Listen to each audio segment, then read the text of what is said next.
Thanks for joining me for some snowflake making today. If you're a Merrill Hyde student, you received perhaps a sheet of paper that has funky lines on it on one side and some even stranger lines on the other side.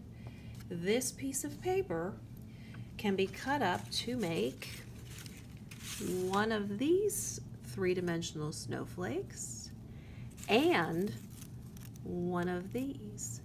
So a folded one and a weaved one. So we're going to work on that today, and then I'm going to show you how to take these guys up a notch also. In the first video, we're going to work on this bigger one, and then you can come back to me for another shorter video on how to do the weaved one. First thing you're going to do is release the different shapes from this paper. So you'll find on this back side a very faint line, and you're going to want to cut along that line with your scissors, carefully sticking that paper way into the back of the jaw of the scissors and cutting along that line as straight as you possibly can. Excellent. This top part is for our other video, so save that. I love this project because it has very little waste. And then you're going to see another line, faint line across the center of these two, and you're going to separate them halfway. So you wind up with two of those. And I'm going to say this phrase several times in this video, rainbow side down. Rainbow side down means it's down on the table, you don't see the rainbow. So we'll start with both pages looking like that, rainbow side down. And this is our fold line. We're going to fold point to point, hold with our fingers, slide our thumbs backward and out for a perfect fold. Perfect-ish. My friends, that's not perfect right there, but that's okay. We're going to cut that off in a minute. Let's do the other one exactly the same way. Point to point, hold it, slide our thumbs, fan them out. Excellent fold. Now remember, rainbow side down, so I turn them over, and here's my next fold line. So I'm going to I'll turn them both that way so you can see my fold line. I'm turning away from myself. I'll pick it up, fold that point over there, and hold it, thumbs down. This time my one thumb is doing most of the work. And then same thing on this one. This is my fold line. So I'm going to take that point up to that side best I can. Hold it when I feel like it's pretty much on top of the other point, and then slide my thumb. Guess what? Rainbow side down. We have to flip these over again. And look, there's my next fold line. So I'll do the same thing, my friends. Take this point up to the other side. When I feel like it's pretty close, slide my thumb down and press. Same thing on the other paper. Here's my fold line. Fold that point up to the other point, hold it, slide my thumbs, and across. Now we have the rainbows all covering these triangles.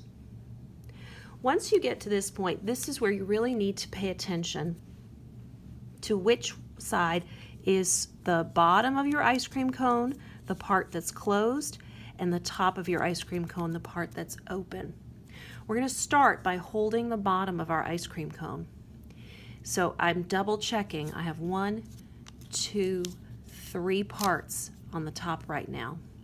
If you're holding it and you can't open the top, you have the wrong side up. So please flip it back around. Excellent. We're going to release the corner here. This is our only waste in this whole project. But we really don't want this corner. So I'm going to start down here. I am not at the point. I'm up about 1.5 centimeters or so. And I'm going to start there and start cutting off this outside edge. Remember, folks, slow and steady. Turn and hold your paper. Move the paper through the scissors. Do not turn your scissors, okay? And I'm going to get to the top edge right there and try to even that out. Remember when I said it didn't need to be perfect because we were going to cut it off? That's where we just cut it off. My friends, that's your waste of this whole project. That's it. Guess what? We do the same thing on the other piece. So we're going to take away the top of that triangle and make it look more like a petal. I double check that I'm holding the correct spot. 1, 2, 3. That's the correct one. Now I'm going to start up from the corner, up about here. Each photocopy is a little bit different, I'm sorry. The copier just loves to move paper around. And so this one didn't quite get copied all the way, but we're gonna turn our paper and get it. Now you should have sort of a petal looking thing with 2 more lines on it, and to check that you did it correctly, open it up and it makes like a bird diving into the ocean, a seagull or something, to get some fish. If you messed it up at this point, this is simply copy paper, and you can start over and cut 2 squares. They're 5.5-inch squares, but it could be any size square, and get to, just back up the video and get to this point. Now fold your guy back up, and this time we are going to turn it upside down. So I want you to hold that part where there are 3. That's where you pinch now, and the single part is on top. Are you with me? Here we go. We're going to cut right along the lines that I've drawn for you. No more, no less. If you cut more, you're going to cut out a section. Would you move your finger grabbers along as you're cutting? I'm going very slowly, but I want to squeeze the paper tight together. As your scissors move through, they're going to try to slip the paper sideways. So grab this part very tightly. Excellent. Let's do this one. I've got the paper way into the jaw of the scissors. That's where the source of the energy is. Your fingers are the source of the energy. So get that paper as close to the source of the energy, and it'll make it easier to cut through. It looks like 1, 2, 3, yep, 8 pieces of paper at once. That's a good challenge for your fingers. I have gone right to the edge of that line. I've cut right to the edge of that line, and it kind of fans out like that. Isn't that pretty? All right, let's do it to the other piece. Once again, I have that open part is what I'm going to grab now, and I will start right on the edge here and cut right along the line that Mrs. Tram drew for you on the copy paper. Moving my grabbers along, turning the paper, not the scissors, right to that edge of that line, and then go back and do the same thing on the shorter line. Turning, cutting with the inside of the scissor, nice and slowly. Careful, careful. If we cut all the way through, we'll lose that piece. Okay, now you've really crammed that paper against each other by cutting it. So as you release this whole folded mess, I want you to do it slowly and carefully so you don't rip all your work. As you open, bend that fold backwards. Then do the next one. Slowly, slowly, don't rip. You can even hear on the video the paper releasing from the other side as I pull them apart. It really wants to hang on to its neighbor there. And then I'm going to bend this back gently and carefully, and that's what we have. Okay, move our trash to the side and do the next one. That lays nice and flat. I'm going to show you what happens if you don't bend them back as you unfold them. Well, first of all, I'm going to have difficulty. Ooh, that's aggravating. And it's going to sit like that.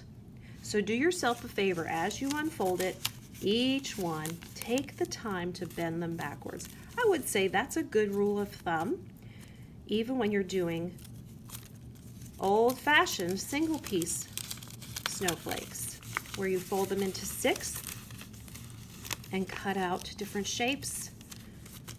There we go. So we have both of those. The next part is gluing.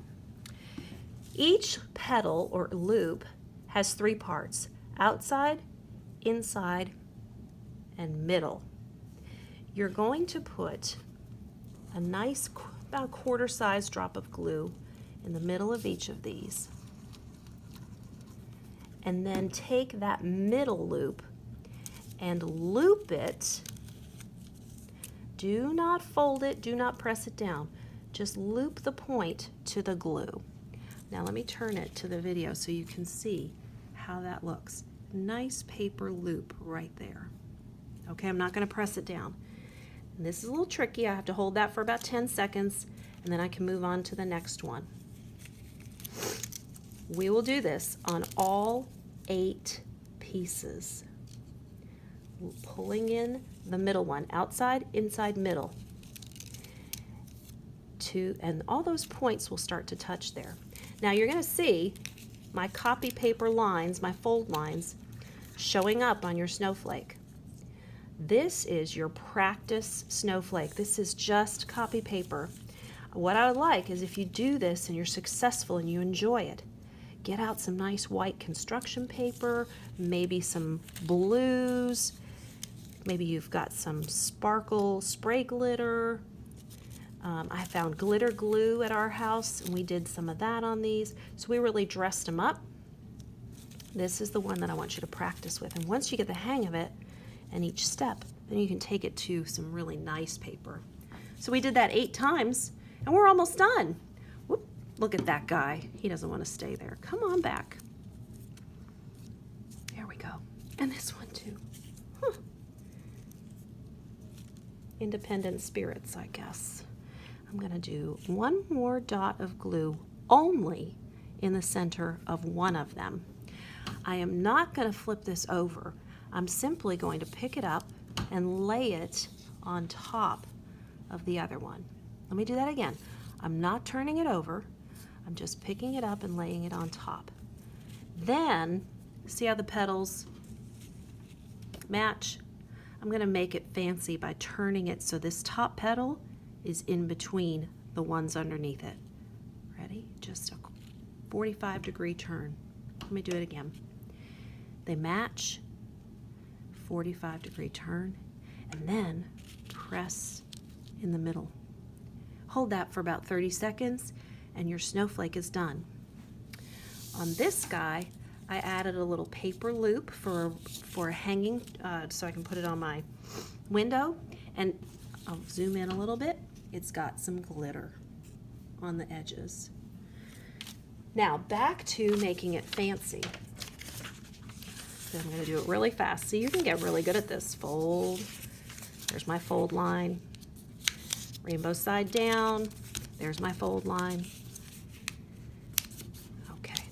Cut off the corner to make it more of a petal.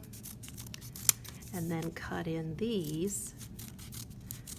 So you'll get good at it if you want to make a bunch of these for Christmas ornaments or window hangings, gifts for someone. To make the edges fancy, like that, or this. All I did was at this point, I trimmed the outside edge of each loop with some kind of a design. So you could take triangles. Let's do triangles. In, release some. This doesn't want to stay together. There we go. Okay, and I'm just going to cut along the edge and make triangles. Or you could, let's try something else on this inner loop. It's a little tricky, my friends. It's going to take some patience, a little yoga breathing. How about a little scalloped edge? Just kind of a small hill. Take a little hill out of it. Okay. Notice I'm only cutting on the outside of that loop. And then on this one, we could go back to those triangles and cut a couple of triangles out. And then I'll show you what it looks like. Perfect. So you see I've cut it's kind of like the old snowflake thing where you cut out some shapes and then when you open it up, you get even more character to your And so that's what I did on that guy. Awesome. I hope you'll join me for the second video where I show you how to do the woven snowflake. And here's one, multicolor. Thanks for tuning in.